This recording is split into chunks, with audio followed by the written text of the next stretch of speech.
Okay, so here we are live once again with another Masters Universe Origins unboxing. This is from the Turtles of Grayskull subline, and this is Teela.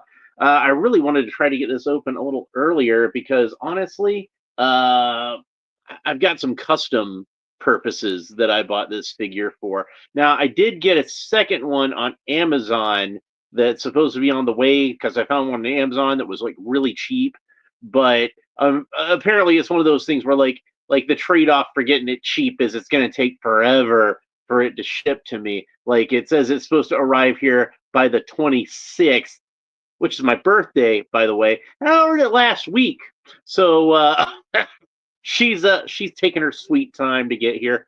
I already got all the other figures that I ordered at the same time that I ordered that particular Teela, which would have been another of the Turtles version of Man at Arms, because I need that for custom purposes. And this guy here, I got Raphael. So got one more of our heroes in the half shell, one more of our sewer dwelling, pizza eating, ninja fighting boys to go, and I'll probably open up all four of those back to back, and Master Splinter as well. I got Master Splinter, so yeah, took me a while to finally come around on these, but because you might recall like the ones initially that I saw, I wasn't too thrilled with. I didn't really like. I'll get more into talking about this. I didn't really like the version of Raphael that was the first version that came out,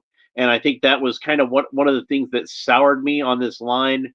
But I did think the Michelangelo with the wig was kind of funny. So then I was like, well, maybe I'll get that one. But if I get that one, I gotta get all four. And then I saw the newer version of Raphael, which I thought was much improved over over his first variation. Sorry, I'm a little phlegmy this morning.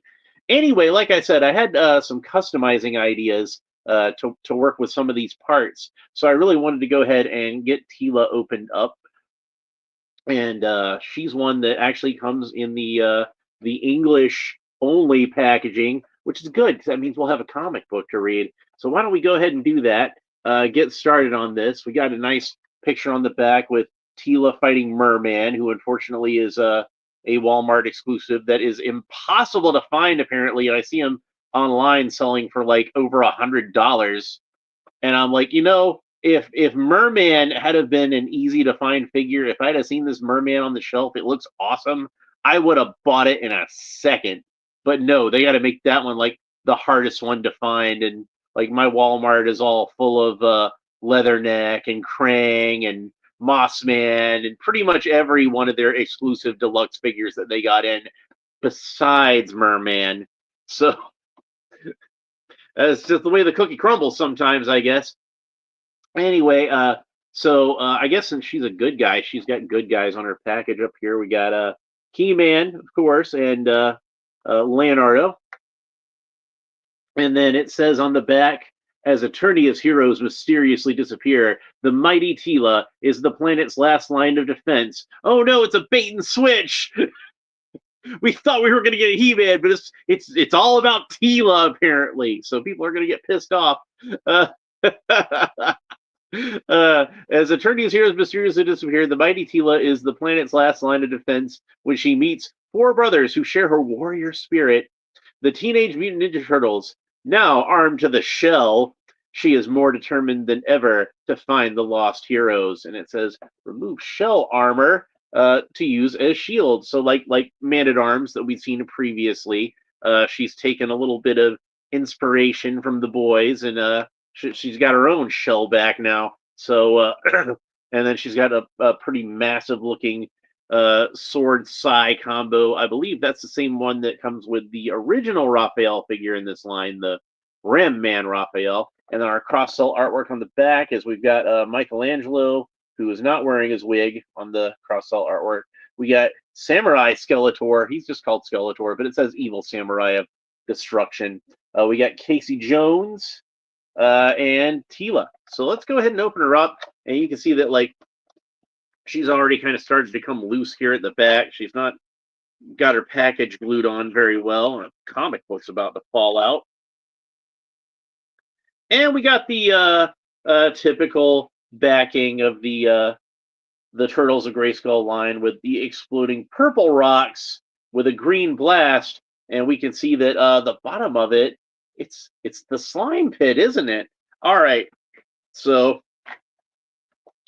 and one of the things that also turned me off about this line, you might recall, is that they had that evil mutant version of He-Man, and I wasn't crazy about that, but in hindsight, I think I might have judged it too harshly because I was thinking about it, and the slime pit, if the slime pit's involved, and it seems to be because Hordak's in there, and we'll talk more about Hordak when I open up that figure. Uh, the slime pit was something that was used in the original mini comic, to basically put people under the spell of Hordak and enslave them into slime zombies. And if if the mutagen is combined with the slime, so it not only mutates He-Man, it also enslaves him. And we all remember the mutagen that came with the original Ninja Turtles figures. The original mutagen ooze was purple. So then it kind of makes a little more sense storyline wise with established Masters of the Universe lore, and that would explain why he's like translucent and purple. Because if you recall, whenever we see like Slime Pit He-Man in action figure form, he's usually molded in translucent green, and the ooze is purple. And now it all makes sense, doesn't it? So I judged you too harshly, uh, evil mutant He-Man. So I might wind up picking up that figure eventually, but we'll just cross that bridge when we come to it. So I haven't read any of these comics because I think I forgot to read the one that came with Shredder, and of course the one that came with Man at Arms was from a trilingual package, so I didn't have a chance to read that one because there was nothing to read. There's no words. We looked at the artwork a little bit. So this is actually, I think, I think this is like the third mini comic. So we're coming in media res. So we'll see if we can get caught up. Good evening, Zazzle. Of course, to me it's good morning because it's like 8 a.m. over here. I'm getting off to a later start on this video than I wanted to, since technically I wanted to do it on Monday. I'm gonna try to do a bonus episode later today because I got other stuff I want to open. This isn't even really the thing that I'm most excited about opening. I'm opening this because I want to go ahead and get the parts that I need for my custom. But the one I'm really excited about opening, Lord Grasp. So Lord Grasp is going to be the next episode. Anyway, so we got this kind of void up here with this light kind of popping in it, and it says, the dawn of time and space began with a spark of power, the first power in the universe. A planet grew around the spark of the universe, the first planet, Eternia. To protect the spark from chaos and evil, a fortress was built around it, Castle Grayskull, an impenetrable safekeep, powerful enough to house the infinite mysteries. As keeper of Castle Grayskull, I welcome you within its walls. The answers you seek lie within. So I guess that's the sorceress, which they didn't really tell me who was talking. We got like Samurai Skeletor being all menacing over there, and then we got the Ninja Turtles and Man at Arms and Teela all walking into the drawbridge of the castle, and it says, let's see. Sure, let's walk right into the mouth of the giant castle with the disembodied lady's voice. What could go wrong? And then it's hard to tell which one is which, so I'm having to guess on their personalities alone. And then I guess this is Leonardo saying, "If we find the answers, this is where we need to be." And then this has got to be Michelangelo. Geez, imagine trying to get a pizza delivered out here. No way they make the drive. Womp womp. Zazzle says, "How great is Motu and TMNT?" Well, they are two of the greatest action figure lines ever created, and Mark Taylor worked on both of them. I'm sure there was other people that worked on both of them too, because how could there not be? Like I kind of feel like, despite the excuse me, despite New Adventures of He-Man coming out around that same time, I think like Ninja Turtles was the real heir apparent to the throne, obviously because it was like such a huge phenomenon, but it was the thing that really took over as like the big action figure thing after Masters of the Universe. But like if you look at the original Ninja Turtles figures, you can see there's very much of like an aesthetic kind of influence. Like they were very short and squat and proportioned like the same way that Masters Universe were proportioned. All right, so they work out pretty well aesthetically, I think. And he says, "Excellent voice acting." Well, thank you. I try. So let's see. Here we go. Whoa! I've heard of high ceilings, but this is next level.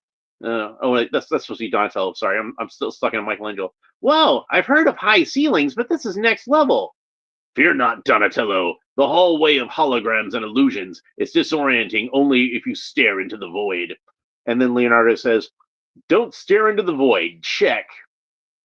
And then, God, the artwork is so tiny with a lot of these. See how they got like tiny little figures, and I'm having a hard time telling who's who. It's like they made this artwork for like full sized comic art and shrunk it down. But anyway, oh, it's Casey Jones. Hey guys, Casey, what are you doing here, bro?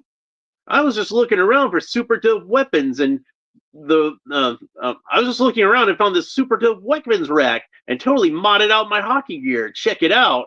So he's got a glowing green hockey stick, and Michelangelo says, "Radical." And hey, Retro Tinker is here. How you doing? All right. Uh, no, I mean, what are you doing at Castle Grayskull? Oh, so these little captions here have the colors of the boys' bandanas, so that should be able to make that a little easier. Oh, well, I kind of borrowed the turtle van, followed you into Shredder's hideout. There was this bright light, and boom, we wake up inside the castle. You stole the turtle van? No, I borrowed it. Womp womp. So then what do you mean we, Casey? Oh, don't you know it was her idea to borrow the turtle van? Hi guys, April? And she's wearing the sorceress outfit, and she looks pretty cute with the headdress on, don't she? Uh, why are you dressed like that? Maybe she got a job as a chicken mascot. There was a white light and a voice that called out my name, and I followed into this long tunnel when suddenly I was shot out into the most crystal blue water I've ever seen. Sorceress called it the Pool of Power. And then Casey's got a hacking cough there. Well, that's in character for me right now, isn't it? Next thing I know, I'm flying out of the water dressed like this. Did you say flying out of the water?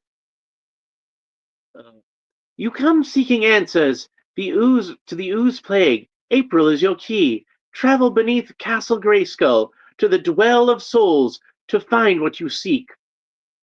And of course, the Dwell of Souls was what was the original name for Castle Grayskull, and that's where all the power is concentrated at.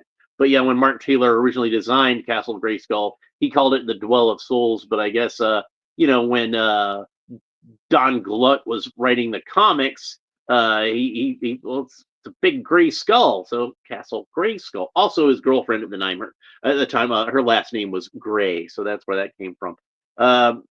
So then Leonardo says, "Thank you, sorceress. Krang and Shredder are our problem. They should not be yours." And then Raphael says, "Dwell of Souls. I'm afraid to ask what they call the bathroom." And then Michelangelo says, "Probably something like the Bowel of Bowels." And then Man at Arms says, "Sorceress, a word about He-Man. He has been mutated. I am aware, Duncan. Unfortunately, I do not have the tool we need to cure him." And then Teela says, "The Sword of Power. He must have fallen into Skeletor's hands." "No, it is not. We are fortunate. Before He-Man fell into the alien poison, he had the foresight to throw the Sword of Power as far as he could cast it." "Then there is hope. Where is the sword now?" "Sadly, Teela, It is hidden beyond my view. We can only hope that whatever answers our new friends have are answers for us as well. Yeesh, our sewers have nothing on this place. Somebody tell the octopus to stop touching me. Are we sure we didn't take a wrong turn somewhere? I don't think so. This feels like a Dwell of Souls. Sorry, guys. I wish I knew what my new. I wish I knew what to do. Having powers is kind of new for me. Master Splinter always says. Uh, Master Splinter always tells us to meditate, and the answers will come to us. So you see April kind of concentrating there, and April. Retro Tinker says, "I wish these figures were more readily available in Australia. Yeah, that would be nice." And Zazzle says, "I'm going to call the bathroom that from now on, the bowel of bowels." So April is flying upwards, and it says, "Well, she can fly. Whatever it is you're doing, keep doing it. Radical. It's too much." April, I gotta wait, Raph, and then she falls on top of him like Gurk. I guess it's just the power kind of zapped him. Raph, why do you always do something, Raph? Ow! What happened? I believe I am what happened. No way! Hello, my sons, and you see Splinter with the power of King Grayskull. Uh, I sense much confusion in you. Master Splinter! No, it's the spirit of Castle Grayskull, but also Splinter. How? So we should call him Splinter Skull now? The sword of power calls through me. It is hiding from its master, He-Man, for fear it will be bound to a greater evil. We must recover it before it falls into the wrong hands. But master, where is it? A place with no memory, a forgotten island. The sword can help me guide you, but be careful, my turtles. There are dangerous forces at work. And they're flying in this Roton type vehicle that's more colored like the party wagon. There it is! Cowabunga! And let's see, Leonardo comes down here and grabs the sword of power. And then it says, hang tight! I love being a turtle. On my count, 1, 2, 3, and then Merman shows up. Rawr. Yo, that Merdude's blocking the way. Well, I guess we'll have to unblock him. And then Leonardo's fighting Merman, and it says, "Watch his tail, Mikey. It's dripping with ooze." And then Michelangelo says, "Ooze? Yup. It's still fun to say." And then Raphael just kind of hits him in the stomach with the butt of his sai and says, he's off balance. Now, Donnie. And then Donatello hits him with his bow staff / mace and says, suck it, fish face. And then Leonardo says, hurry, we have to grab the power sword before it's... Hello, turtles. We meet at last. It's Skeletor saying that. I see Shredder in the picture, so I did the Shredder voice. Hello, turtles. We meet at last. It's Skeletor. And then evil He-Man is there. Hurr! And Skeletor says, I need to give Krang credit. He said you would lead me right to the prize, the Sword of Power. Good, He-Man. Fetch it like a good dog. And then He-Man is leaping at the Sword of Power. Raw! The sword! So we have Cam Clark versus Cam Clark. Raw! Turtle power! Boom! And then I guess they all disappeared. Skeletor's standing here in this mist, and he says, Blast! Where did they go? And it looks like they appeared back in Castle Grayskull. Guys, you're back! What happened? It was an ambush. Leonardo and He-Man quabble over the sword at the same time. Leo, wake up! By the power of Grayskull! Leo, you're okay. Why do you always find a way to do something, Leo? Hey, guys. Sorry, but who are you? Looks like He-Man is awake too. Next, Volume 4, He-Man in a Half Shell. By the power of Cowabunga, dude. So that was a pretty fun little comic, and I liked the way that they were able to blend the Ninja Turtle characters in with the Masters of the Universe characters. I remember reading an interview with Denny O'Neil where he was talking about specifically with Batman doing crossovers in the comic, like having Batman meet Predator, Batman beat Spawn, or whoever, and he said that the best way to do it was try to imagine this character as a character that you're introducing as a Batman character, and how do you get that to work in a Batman story? Like, so let's say like a Batman versus Predator, Batman versus Spawn, Batman versus Punisher, whatever. And I think like that's a pretty good trick. And that being the case, like I could imagine this being a Ninja Turtles comic, like in the vein of like Eastman and Laird, where they do like the crazy things with like the boys go into other dimensions or something like that. You could almost imagine the He-Man characters being, characters that would just pop up in one of these weird dimensions the turtles might go to in one of those adventures. Likewise, it's not too hard to imagine like these being characters that would just pop up in a Masters of the Universe comic. I mean, like Earth does exist in Masters of the Universe. Remember that Queen Marlena is from Earth, so He-Man himself is even half Earthling. Anyway, let's have a look at the figure and her accessories. So we got this large sword with these big old prongs sticking off of it, and of course this is supposed to be like a combination of like a typical Masters of the Universe sword and Raphael's sai, because this is the same sai that would have come with the first Raphael figure. So it's a little oversized to be a sai. It's even a little oversized to be a sword, mainly because of the prongs. But let's go ahead and compare with since I happen to have the Filmation Skeletor nearby, we can compare with that one. So you see, it's a little bit longer than the actual Power Sword if we're just looking at the blade of it. And if we start it like with the pommel of the handle, it's at least a good half-inch longer, if not more so.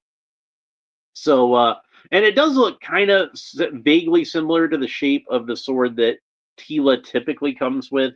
So it's not an entirely inappropriate choice for a weapon for Teela, but like again, it is a reused weapon from something else, but it still kind of works, I guess. We'll just have to see what it looks like when she's holding it. Hopefully, it won't be too large for her. And guess what, guys? I finally did put a new blade on this X-Acto knife, so now it's nice and sharp. I know every single time I've been doing videos lately, I'd go ahead and be trying to cut through it, and it wound up just breaking it because it wasn't that sharp. It would more break it than it would cut it, and then say to myself, I need to put a new blade on this X-Acto knife. Well, finally got around to it. All right, so let's go ahead and get Teela herself out of the package, and there's one more accessory, which is Teela's shell shield. Say that 6 times fast.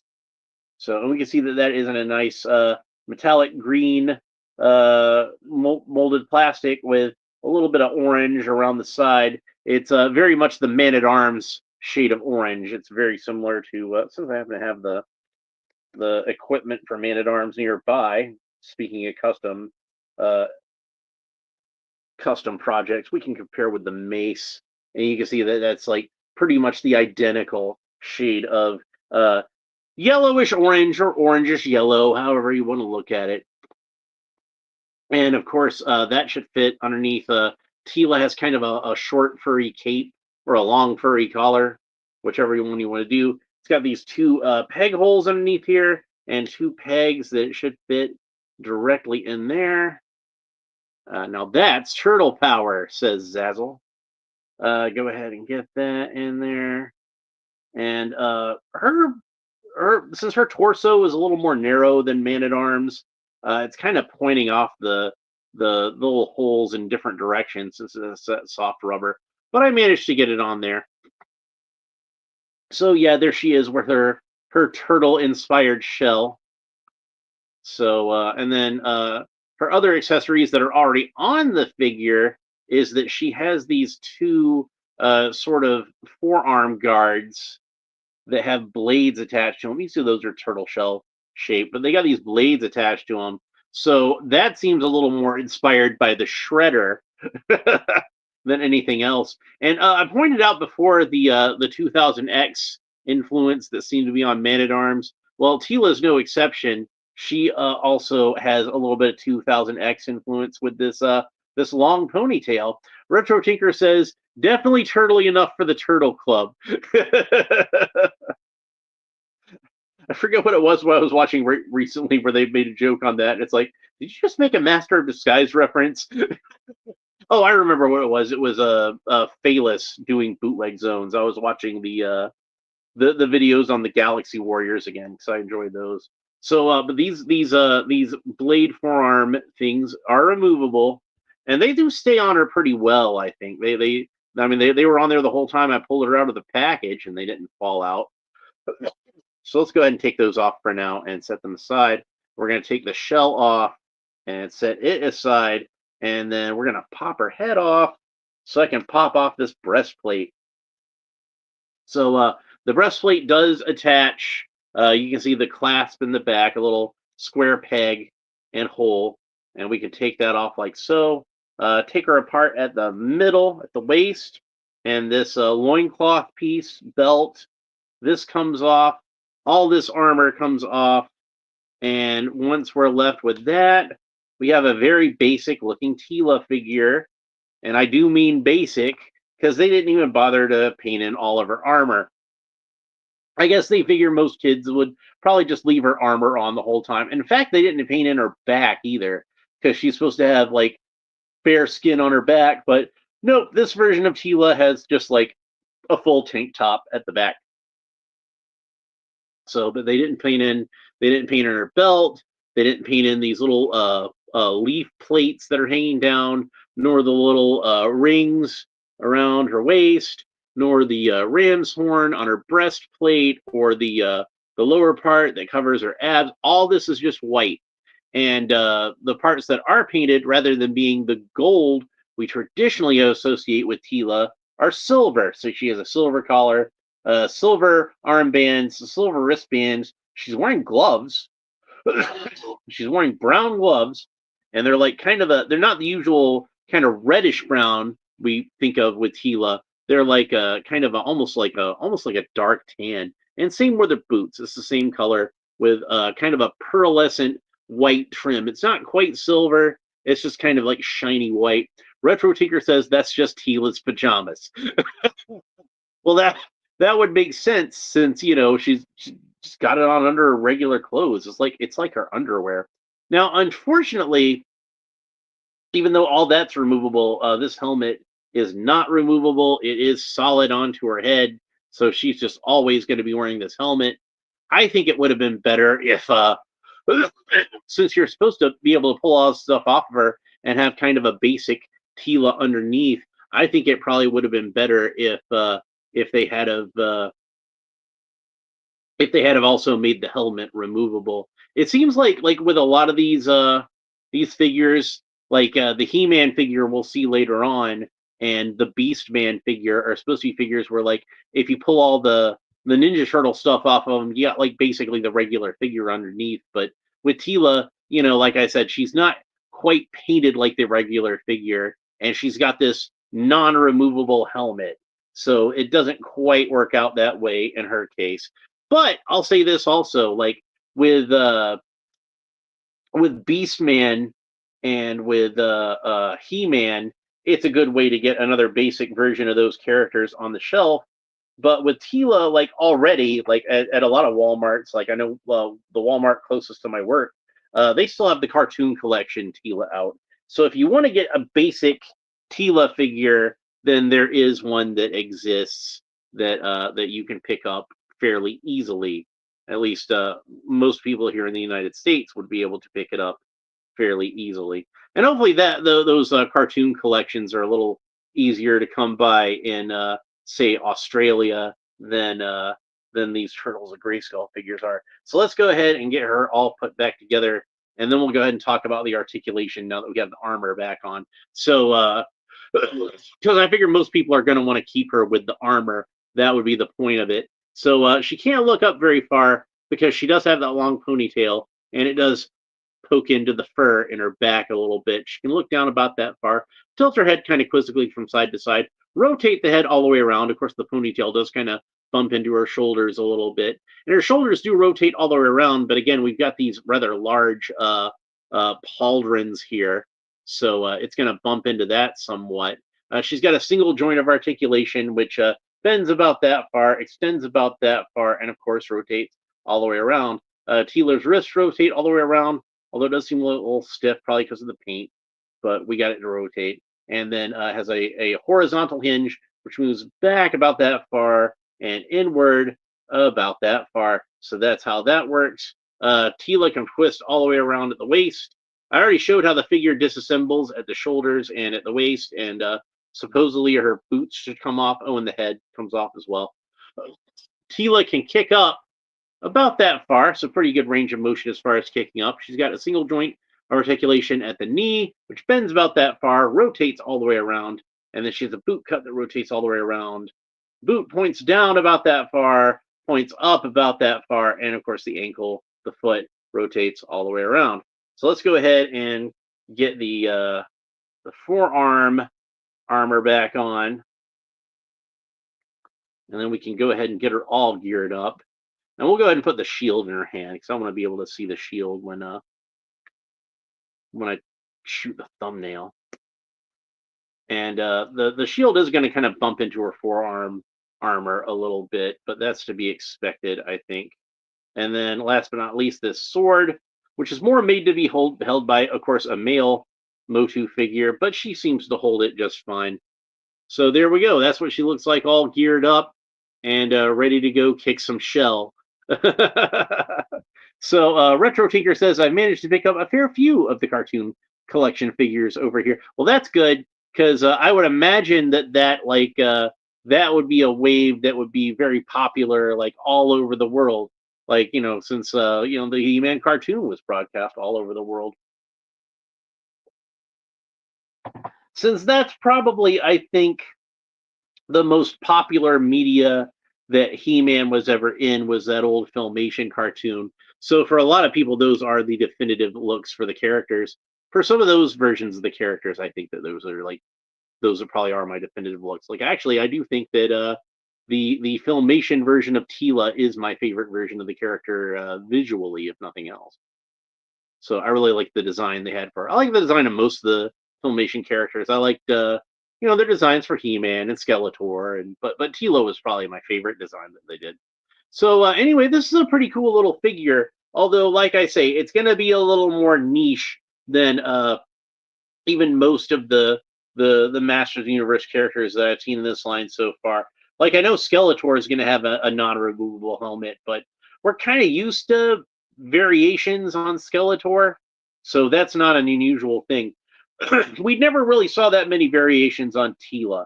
She had like the one figure in the original line, and pretty much every line of Masters of the Universe has had at least one Teela figure since.